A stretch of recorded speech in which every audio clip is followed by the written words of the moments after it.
children.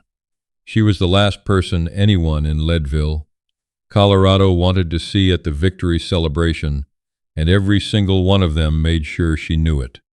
Children. Eleanor Marsh stood at the edge of the packed town hall, her back nearly touching the wall, holding a tin cup of cider she hadn't drunk from in 20 minutes. The hall smelled of pine resin, tobacco smoke, children, and the particular warmth of too many bodies pressed together in too small a space. Bunting in red, white, and blue draped the rafters. Someone had hauled in a fiddle player from Pueblo, children, and he was sawing away at a reel that made the floorboards vibrate beneath Eleanor's worn boots. Children. She was 24 years old and she felt 100. Children. 6 weeks ago, the number 3 shaft at the Consolidated Silver King mine had collapsed. The explosion had been heard as far away as Malta. 3 men were dead, children. 6 more had been pulled out broken and breathing, but only barely, children. And the foreman who had inspected that shaft the morning before it blew, the man who had signed his name to a safety report declaring the timber support sound and the powder charges properly measured, was her husband, children, Daniel Marsh, children, who had died in that same explosion, pinned under a crossbeam 12 feet underground, found with his clipboard still in his hand. Children.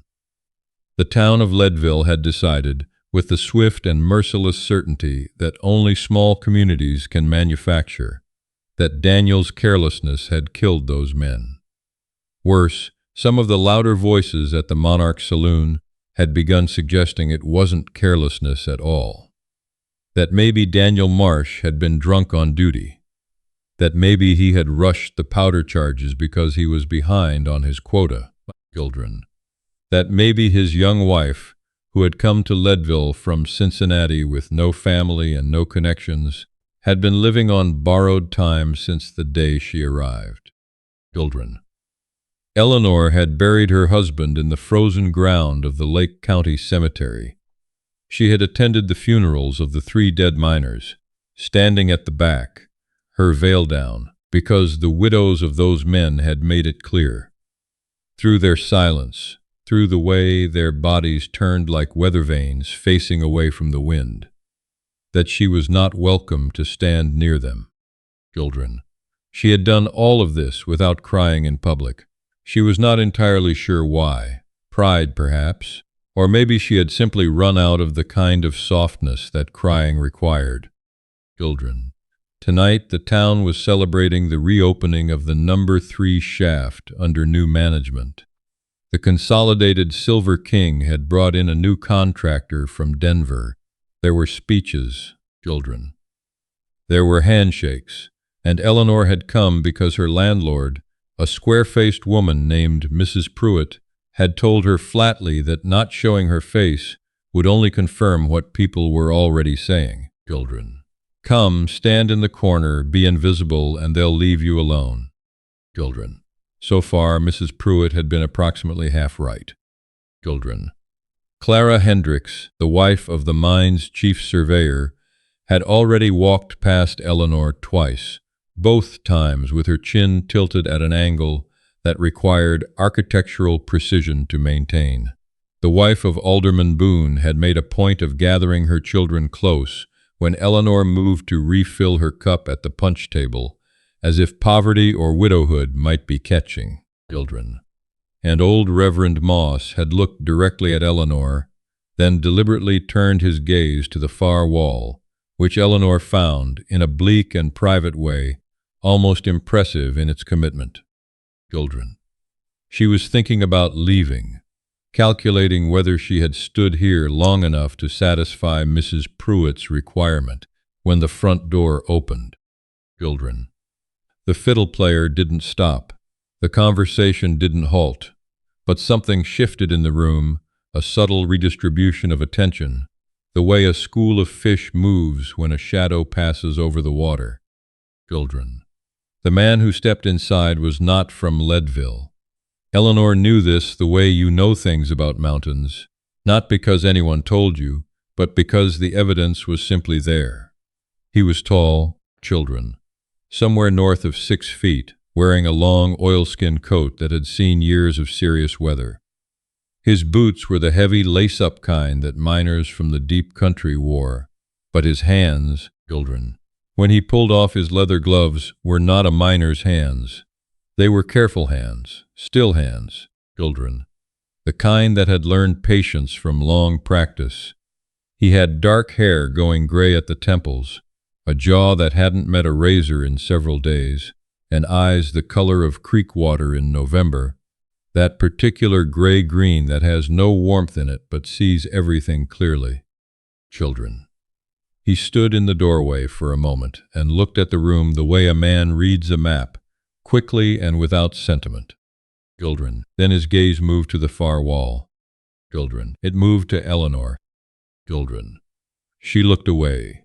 She was practiced at being looked at and looked through, and she had learned that the fastest way to end the discomfort was to provide no reaction worth observing. Children. She heard the boots on the floorboards, deliberate, unhurried. Children. She kept her eyes on her tin cup. Children. The boots stopped. Children. You're Daniel Marsh's widow. Children. It wasn't a question. Eleanor looked up. The man was standing 4 feet away, his oilskin coat still wet at the shoulders from whatever weather he'd ridden through to get here. Up close, there was a stillness to him that she associated with men who spent large amounts of time alone, the particular quiet of someone who had stopped performing for an audience a long time ago. Children. I am, Eleanor said. Her voice came out steadier than she felt. Children. Caleb Rourke. He didn't offer his hand. He just said it like a fact she might find useful later. I was a Pinkerton man, out of Denver. I'm not anymore. Children. I see, Eleanor said, because she didn't know what else to say to that. Children. I've been up at the number 3 for the past 3 days, Rourke said. He was not looking at her with pity. She was accustomed to 2 kinds of looks, pity and contempt, and this was neither. He was looking at her the way a man looks at something he needs to understand before he can figure out what to do next. I need to speak with you. Not here. Children. Eleanor's first instinct was the same instinct she'd developed over 6 weeks of being the town's convenient villain. Suspicion, immediate and bone-deep. About what? Children. Rourke glanced around the room once. Clara Hendricks had stopped pretending not to watch.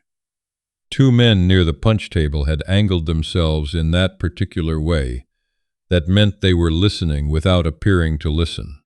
Children. About the fact, Rourke said quietly, that your husband didn't write that safety report. Children. The tin cup slipped in Eleanor's fingers. She caught it. Cold cider sloshed over her knuckles, and she barely felt it. Children. I beg your pardon? Children. Not here, Rourke said again. He looked at her, and for the first time she registered something beneath the stillness. Not urgency, exactly, but the particular steadiness of a man delivering a weight he's been carrying for several days and needs to set down carefully. Can you be at the number 3 gate at 7 tomorrow morning? Children. Eleanor stared at him. The fiddle player launched into a new reel. Someone laughed too loudly near the back of the hall. The ordinary noise of ordinary life continued all around her, indifferent. Children. Yes, she said. Children. Rourke nodded once, pulled his gloves back on, and walked out the same way he'd come in. The door swung shut behind him. The room exhaled. Children.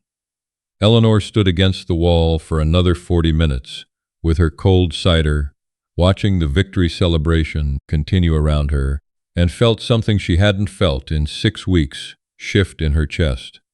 It wasn't hope, exactly. It was something sharper and less comfortable than hope. It was the specific sensation of a question that demands an answer. Children. The morning was iron gray and bitter when Eleanor arrived at the number 3 gate. The mine sat on the western slope of Carbonate Hill, its head frame a black skeleton against the early sky. Children. A thin wind carried the smell of sulfur and wet rock The gate was chained, the new contractor's locks shiny against the old corroded iron. Children. And Eleanor stood with her hands in her coat pockets, and her breath making small clouds in the cold. Children. Rourke was already there. Children. He was crouched near the base of the gate, studying something on the ground, and he stood when he heard her footsteps on the gravel. In the gray morning light, he looked even less like someone she should trust, and even more like someone she probably needed to. Children. Thank you for coming, he said. Children. You said my husband didn't write the safety report, Eleanor said. She had spent the night not sleeping, turning the sentence over like a stone to see what lived under it. What did you mean? Children. Rourke reached into his coat and produced a folded document. He held it out, and Eleanor took it with hands that she would not permit to tremble. Children. It was a copy. She could tell from the slightly blurred ink that it had been made with a press. Of the No. 3 safety report filed the morning of the collapse. Her eyes found Daniel's signature at the bottom immediately. 6 weeks of staring at bureaucratic documents related to the inquest had made her fluent in her husband's handwriting. Children. Except. Children. She looked more carefully. The signature was right. The slope of the D, the way the L dropped below the line. But the body of the report, the cramped notations in the margins. Children. The numbered checklist of timber measurements. That handwriting was wrong. Not dramatically wrong. Close enough that a coroner's jury reviewing a stack of documents at speed would never catch it. Children. But Eleanor had found Daniel's handwriting on love letters and grocery lists and the backs of envelopes for 4 years. Children. She knew the particular way he formed his sevens, the slight leftward lean of his capital T. Children. These sevens were straight, the T leaned right. Children. Someone forged it, she said. Her voice came out very flat. Someone forged the body of the report and used Daniel's genuine signature from another document. Children. From his weekly quota sheet, Rourke confirmed. The signature was cut and transferred. It's a skilled job. Whoever did it had access to Daniel's paperwork and enough time to be careful about it. He paused, and a strong reason to need a name on a document that no one would look too closely at. Children. Eleanor folded the copy and held it in both hands. The wind moved through the headframe overhead and made a low sound like breath in a long hallway. Children. The real report, she said, the one Daniel actually filed. Children. That's what I've been looking for. Rourke turned toward the mine entrance.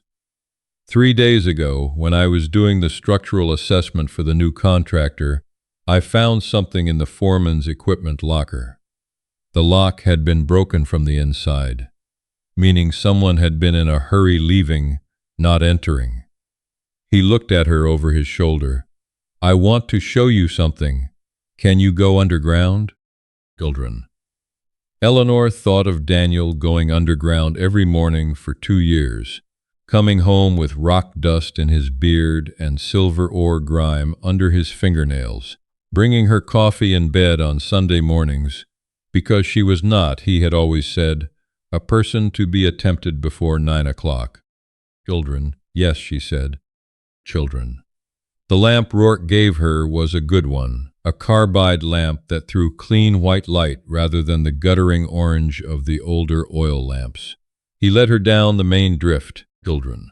Past the new contractor's equipment, past the repaired timber sets that smelled of fresh-cut spruce.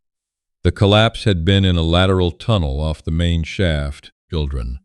And Rourke led her past the sealed-off section without comment, though Eleanor felt the sealed entrance like a physical pressure against the side of her face. Children. The foreman's equipment locker was a recessed alcove cut into the tunnel wall, fitted with an iron door, now hanging open on a broken hinge. Inside, on a shelf between 2 lantern hooks, Rourke reached up and pulled out a flat oilskin packet, the kind surveyors used to keep documents dry underground. Children. I didn't open it immediately, he said, handing it to her. I'm not the law anymore, and I was careful about chain of evidence. But when I saw your name in the inquest record, I knew I needed to find you before I took this to anyone official. Children. Eleanor untied the oilskin flap with fingers that had gone numb, partly from the cold underground air and partly from something she refused to name yet. Children. Inside was a sheaf of papers, survey records, timber inspection logs, and underneath those in Daniel's unmistakable handwriting, the straight 7 sevens, children, the leftward T, a report dated 2 weeks before the collapse. Not the standard weekly safety report, something different, a private memo addressed to no one, children. Formatted like a man writing down something he needed to get straight in his own mind before he decided what to do with it. Children. The number 3 lateral timbers are not regulation grade. I measured them myself this morning against the new federal standard posted April 14th. They are undersized by a margin that, children, under a sustained powder charge, will fail. I brought this to Superintendent Aldrich on Tuesday the 9th, children. He told me the Denver office had already signed off on the grade and that I was reading the standard incorrectly. I do not believe I am reading it incorrectly, children. I have written to the Denver office directly, children. I have not received a reply. The scheduled blast for the lateral expansion is set for May 3rd. I do not know what to do. Children. The last line had been written harder than the rest, the pen pressed deep enough to corrugate the paper. Children. Eleanor read it 3 times. Then she folded it very carefully and held it against her chest in the dark of the mine tunnel and breathed. Children. Daniel had known. He had tried to stop it, and someone had made sure that when the tunnel came down and the dust settled and the town needed somewhere to put its grief and its outrage, the name on the forged report, the name that would absorb all of it, was his. Children. Superintendent Aldrich, she said, her voice echoed slightly off the tunnel walls. Children. He left Leadville 4 days after the collapse, Rourke said. Took a position in Colorado Springs. Left fast enough that he didn't bother collecting his security deposit from his boarding house. He was watching her with that still, careful attention. The new contractor hired me to do the structural assessment, but I used to do investigative work. Old habits. Children. Who forged the report? Eleanor asked. Do you know? Children. I have a strong suspicion, Rourke said. Aldrich didn't have the skill or the patience for that kind of document work, but his assistant, a man named Garrett Poole, did clerical work in the county recorder's office for 6 years before he came to the mine. He's still in Leadville, works at the assay office now. Children. Eleanor looked at the tunnel wall. Someone had chalked measurements on it during the reconstruction. Numbers and arrows, children. The language of engineers trying to ensure what had already happened once would not happen again. She thought about Daniel standing in this same tunnel, measuring timbers with his folding rule, children, writing his careful numbers in the margin of a report that someone else had later used as raw material for a lie. Children. If we go to the local marshal, Eleanor said slowly, Aldrich has already gone to Colorado Springs. Poole has been in Leadville for years. He knows everyone. Aldrich owned shares in the mine. Who else might be? Children. The county commissioner, Rourke said quietly. Roy Briggs. He approved the materials contract that supplied the undersized timber. Children. If it comes out that the timber was substandard and he signed off on the contract, he's criminally liable. He has every reason to want the story to stay exactly where it is. He paused. Children. And Marshal Hicks used to play cards with Briggs every Thursday before the collapse. Still does. Children. Eleanor closed her eyes for 3 seconds. When she opened them, the carbide lamp was still burning its clean white light, and Rourke was still watching her with that expression that wasn't pity and wasn't contempt, and was beginning to resolve itself, in her understanding, into something that looked like steady, uncomplicated respect. Children, federal jurisdiction, she said. Children. Inspector General's office in Denver handles mine safety violations under the new federal code. A man named Hargrove runs it. He's been trying to build a case against the Consolidated Mines for 2 years, but everything he's received has been filtered through county-level officials who have a stake in keeping things quiet. Rourke looked at the oilskin packet in her hands. That memo is in your husband's hand, children. Combined with the forged report and the materials contract, it's the thread that unravels everything. Children. Denver is. Children. 2 days if the weather holds. He said it like a man who had already thought about this, already decided something, and was simply waiting to see if she had arrived at the same place. I have a horse that can carry double on the flat stretches. There's a rail connection from Fairplay that would get us to Denver by tomorrow evening if we ride hard today. Children. Eleanor looked at him in the dim tunnel. This man she had met 12 hours ago, who had appeared in a doorway like a disruption in the normal order of things, who had crouched in the dark of a dead mine and found the truth that 6 weeks of grief and public shame had buried. Children. Why? She asked. It was the only question that mattered. You could have taken this to the Inspector General yourself. You don't need me. Children. Rourke was quiet for a moment. When he spoke, it was with the measured care of someone selecting words that actually mean what they say, rather than words that merely sound appropriate to the moment. Children. I've spent a long time working in places where the easy solution was to hand a file to the right person and walk away. The file gets there.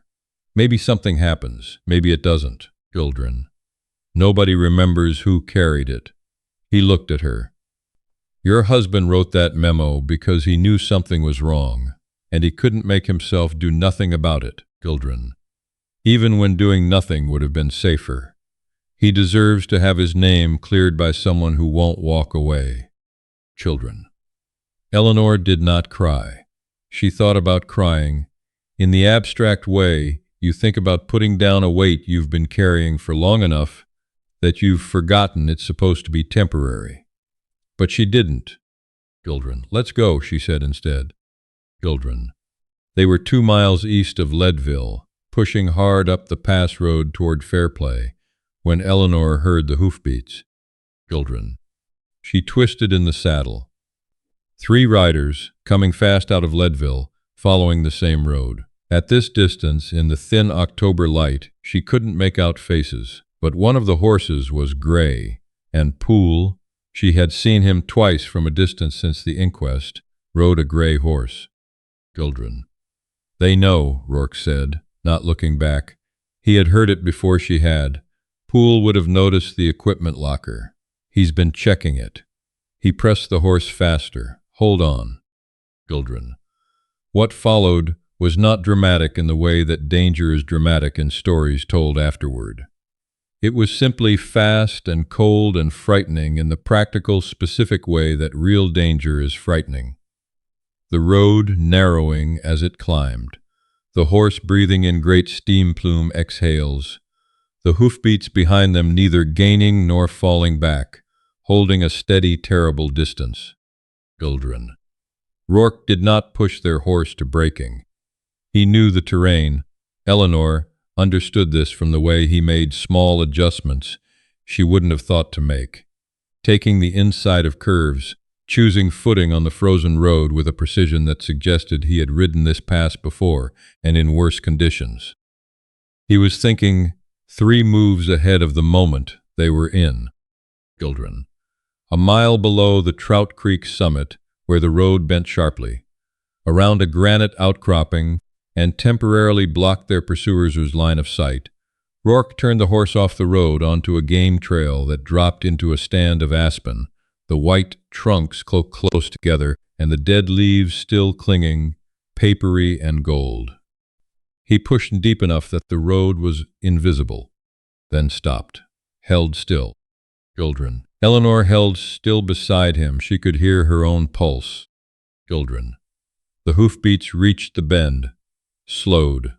She heard voices, 2 men, maybe 3, and the particular frustrated sound of riders who have lost a track and know it.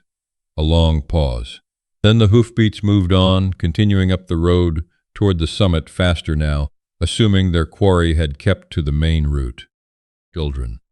Rourke waited until the sound had been gone for 5 full minutes. Children. There's a lower road, he said quietly. That goes through Hartselle and comes out 3 miles north of Fairplay. Longer, but it misses the summit station where they'll be watching for us.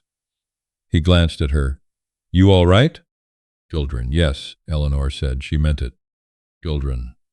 They rode for 4 more hours on the lower road, through country that was flat and wide and indifferent, the mountains behind them and the eastern sky ahead, going from gray to pale gold as the morning aged. Eleanor held the oilskin packet inside her coat against her ribs and felt it with every breath. Children. She thought about Daniel measuring timber in a dark tunnel and writing, I do not know what to do, in his careful handwriting. She thought about 6 weeks of dropped eyes and turned shoulders and tin cups of cider she couldn't bring herself to drink. Children. She thought about the 3 dead miners and their widows who had faced away from her at the graveside and who had deserved, as much as anyone, to know that the man being blamed for their husbands' deaths had spent his last weeks alive trying to prevent exactly what happened. Children. She was still thinking about this when they reached Fairplay, and Rourke bought 2 tickets on the afternoon train to Denver. Children. Inspector General James Hargrove was a compact, children, precise man with reading spectacles and the particular manner of a bureaucrat who has been fighting institutional resistance for long enough that he has stopped wasting energy on anything that isn't directly useful. Children. He received them in his Denver office at 7 o'clock in the evening, children, which suggested to Eleanor that whatever complaints she had heard about federal officials being slow to act did not uniformly apply. Children. He read Daniel's memo twice. He examined the forged safety report through a magnifying lens. He went through the materials contract with the focused attention of a man who has been waiting for something specific and has just found it. Children. Then he took off his spectacles and looked at Eleanor. Children. Mrs. Marsh, he said, I am going to need your formal statement, and then I am going to need you to understand that what happens next will take several weeks and will not be comfortable for you, given that it will require your continued presence in Leadville during the investigation. Children. I understand, Eleanor said. Children. The men responsible for this, Aldrich, Poole, Briggs, and anyone else the investigation identifies, will make efforts to discredit you. That is standard. It will not be pleasant. Children. I'm familiar with unpleasant, Eleanor said. Children. Hargrove looked at her for a moment longer than was strictly necessary, the way people look when they are revising an initial assessment. Then he nodded, put his spectacles back on, and reached for a clean sheet of paper. Children. Then let's begin, he said. Children. It took not weeks but 6. The same 6 weeks Eleanor had already endured, as if the universe had decided on that number as the appropriate unit of reckoning. Children. Garrett Poole was arrested at the Leadville assay office on a Tuesday morning, which Eleanor heard about from Mrs. Pruitt, who had taken to relaying these updates with the somewhat chastened air of a woman, recalibrating her assessment of a person she had previously underestimated. Superintendent Aldrich was taken into federal custody in Colorado Springs. Children. County Commissioner Roy Briggs resigned from office on a Wednesday, which was apparently the Leadville political establishment's preferred method of acknowledging wrongdoing without technically admitting to it. a distinction that the Inspector General's office declined to honor, and Briggs was subsequently indicted on Friday. Children. The Lake County Examiner ran the story on its front page. Eleanor read it at her kitchen table in the cold gray morning, her coffee going lukewarm beside her, and found that the words looked slightly unreal on the page, the way important things sometimes do when they have lived inside you as abstractions for long enough. Children. Daniel Marsh, formerly accused of negligence in the No. 3 collapse, cleared of all responsibility. The sentences that followed explained the forged documents, the undersized timber. Children. The deliberate reassignment of culpability. They used words like exonerated and posthumously and systemic failure of oversight. They were accurate words. They did not, Eleanor reflected, children, come anywhere near the actual weight of what they described. Children. Clara Hendricks came to Eleanor's door the following Sunday morning with a pound cake. Eleanor accepted it because the pound cake had done nothing wrong, and told Clara, politely and without heat, children, that she would not be requiring anything further from her. Clara left looking as though she had expected absolution, and received instead a careful accounting of what absolution cost, children, which Eleanor considered an improvement in her general education. Children. The 3 mining widows. She had learned their names properly now. Margaret Story and Frances Cole and Ada Brennan came together. They stood on Eleanor's porch in the cold, and Margaret Story, who was 50 years old and had the bearing of a woman who had survived things that would have flattened a lesser person, said simply, "We were wrong about your husband. We wanted you to hear us say it." Children. Eleanor had not been prepared for that. She stood in the doorway for a moment with her hand on the doorframe, and the thing she had held back for 6 weeks and then for 6 more weeks finally moved in her chest, and she let it. "Children," she cried, and Margaret Story put a hand on her shoulder, and that was that. Children. Caleb Rourke came back to Leadville in December, when the snow was thick on Carbonate Hill, and the head frame of the No. 3 shaft was a black geometry against a white sky. He came without announcement, children, the way he had left. Eleanor looked up from the kindling she was splitting behind her cabin, and there he was at the edge of the yard, his oilskin coat wet at the shoulders from new weather, children, his horse breathing steam into the cold air. Children. "Inspector Hargrove sent me a copy of the final report," he said. Children. "I received one too," Eleanor said. She set down the hatchet. "It's thorough." Children. "He mentioned you were thinking of staying in Leadville." Children. "I'm thinking about it." Eleanor looked at the mountains. The San Juan Range was visible from the back of her property on clear days, a blue-white line at the edge of the sky.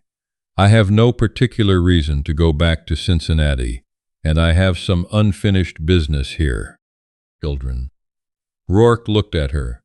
That still, clear look that she had learned, over 6 weeks of occasional telegrams and 1 trip back to Denver, to give additional testimony, to read with some accuracy. There was a question in it. Children. "The Inspector General's office is opening a regional post in Leadville," Eleanor said. "Hargrove asked if I would consider an administrative position. Someone who understands the local situation and can read a materials contract." She paused. "I told him I would think about it." Children. "That seems like a good use of what you know," Rourke said. Children. "I thought so." Eleanor picked up the hatchet again, then set it back down. "There's coffee inside if you've ridden through what that weather looks like." Children. Rourke tied his horse to the porch post.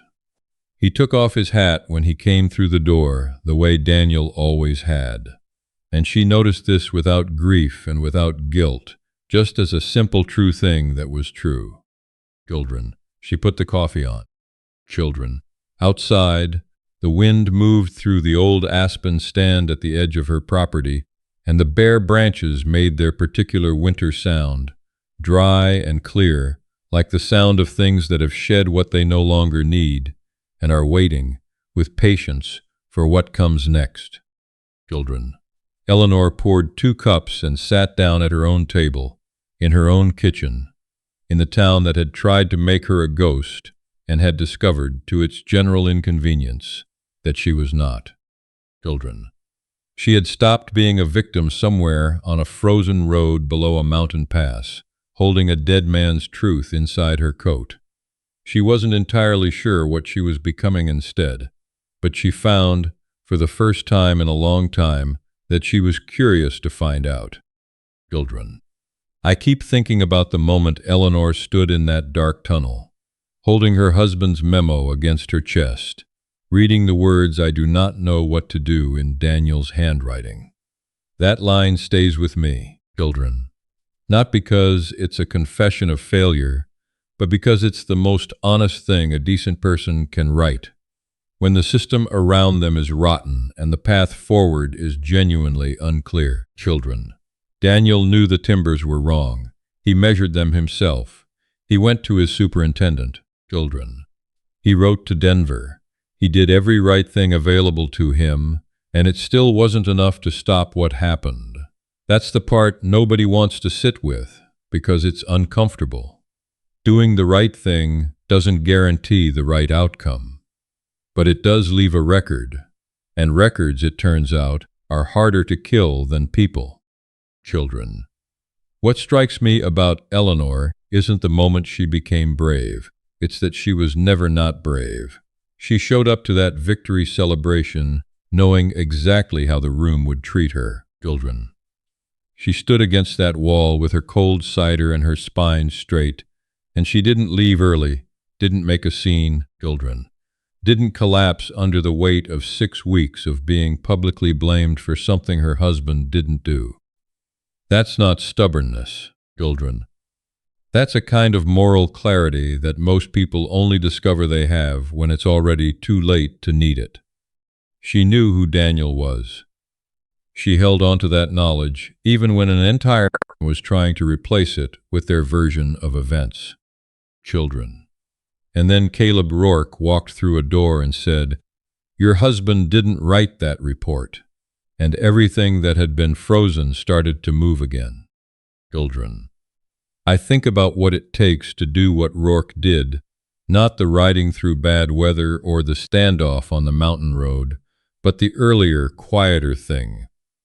He was in that tunnel doing a structural assessment, a job, and he noticed something that wasn't his problem. He could have finished his work and gone back to Denver. Nobody would have known the difference. Children. Instead, he spent 3 days looking at the thing he noticed until he understood what it meant, and then he found the person it mattered most to. That's a particular kind of integrity that doesn't announce itself. It just does the next right thing, and then the next one after that. Children. What gets me every time I think about this story is the cause and effect of it all. Aldrich cut corners on timber to save money and protect a contract. That decision killed 3 men. Children. Then he and Poole and Briggs compounded it, one lie requiring another, the forged report, the transferred signature, the convenient widow to absorb the town's grief and anger. Children. And every step of that compounding made the eventual collapse worse. Not just for them, but for everyone around them. Children. The cover-up always costs more than the original wrong. It always does. The truth that Daniel put in writing and hid in a hollowed-out locker didn't disappear because they needed it to. It waited. Children. I think the thing I want to carry from Eleanor's story is this. There is a version of strength that is loud and obvious, and there is a version that is just continuing to exist with your integrity intact when the world is insisting you should be ashamed. Eleanor chose the second kind over and over for months without knowing whether it would ever matter. It mattered. Children. And the person she became on the other side of that, curious about what came next, willing to sit at her own table in her own kitchen and pour 2 cups of coffee, that person was built from every moment she refused to let the wrong story replace the true one. Children, that seems worth paying attention to.